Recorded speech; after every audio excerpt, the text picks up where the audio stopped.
akumulasi perbankan BUMN hanya tercapai 160 triliun.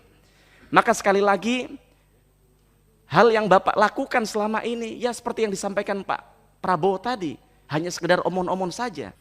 Maka saya tidak bisa bayangkan, ketika nanti misalnya, tiba-tiba, siapa tahu Pak Prabowo terpilih menjadi presiden, yang kemudian beliau melihat bahwa BUMN tidak baik, bahwa BUMN hanya jadi benalu bagi negara, bahwa BUMN hanya jadi lintah darat bagi bangsa kita, dan kemudian beliau membuarkan BUMN ini, maka tentu Pak Erick Thohir sebagai Menteri BUMN di periode 2019-2024 akan dicatat sebagai dalam sejarah bahwa sebagai Menteri BUMN terburuk di dalam sejarah itu, begitu Pak. Maka harapan kami ke depan harus diperbaikin Pak. Di waktu yang singkat ini ke depan harus dilakukan kerja-kerja taktis agar kemudian BUMN, mohon maaf kalau sekali lagi meminjam istilahnya Pak Prabowo, Pak Erick Thohir ini omon-omon aja begitu. No action. Jadi hanya kalau katanya anak muda seperti itu tadi. Nah, kemudian yang selanjutnya soal target BUMN dalam Renstra tahun 2022-2024 sudah pasti tidak tercapai. Artinya sekali lagi Pak Erick Thohir gagal total dalam memimpin BUMN periode 2019-2024. Saya ini sudah sering mengingatkan Menteri BUMN mengenai capaian Renstra. Sebenarnya cara sangat mudah untuk melihat kinerja BUMN adalah melihat capaian labanya. Kalau kita lihat di Renstra tahun 2020 hingga tahun 2024, yang di situ dipaparkan bahwa target kumulatif laba BUMN adalah 1.172 triliun. Mungkin Bapak lupa di halaman berapa, itu di halaman 65 Renstra.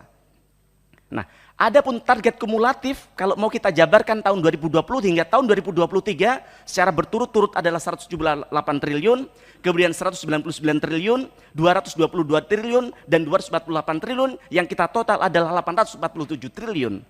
Sedangkan capaian laba seperti yang dipaparkan oleh Pak Erick Thohir tadi, ketika kita pantau dari tahun 2020 hingga tahun 2023 secara berturut-turut hanya 13 triliun, kemudian 125 triliun, 309 triliun, dan kemudian seperti yang dipaparkan soal asumsi 2023 yaitu 292 triliun, yang artinya totalnya hanya 739 triliun. Yang kalau kita kemudian kita cek gapnya adalah ada 108 triliun yang tidak tercapai. Kemudian ditambah target laba tahun 2024 yang di dalam Renstra disebutkan yaitu 325 triliun, maka ditambah gap yang ada, totalnya saya hitung-hitung tadi adalah 433 triliun.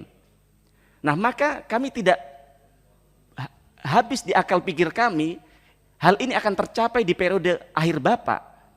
Karena apa? Kalau kita lihat laba BUMN kontributor terbesar adalah dari Bank BUMN yang itu mencapai 44%. Yang itu saya pikir di periode di tahun 2024 ini paling mentok dari akumulasi perbankan BUMN hanya tercapai 160 triliun.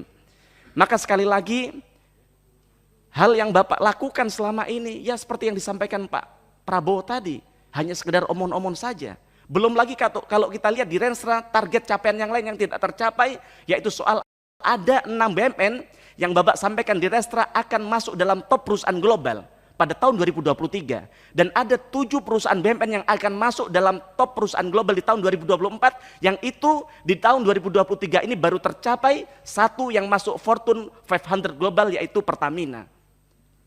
Download Tribun X sekarang, menghadirkan lokal menjadi Indonesia.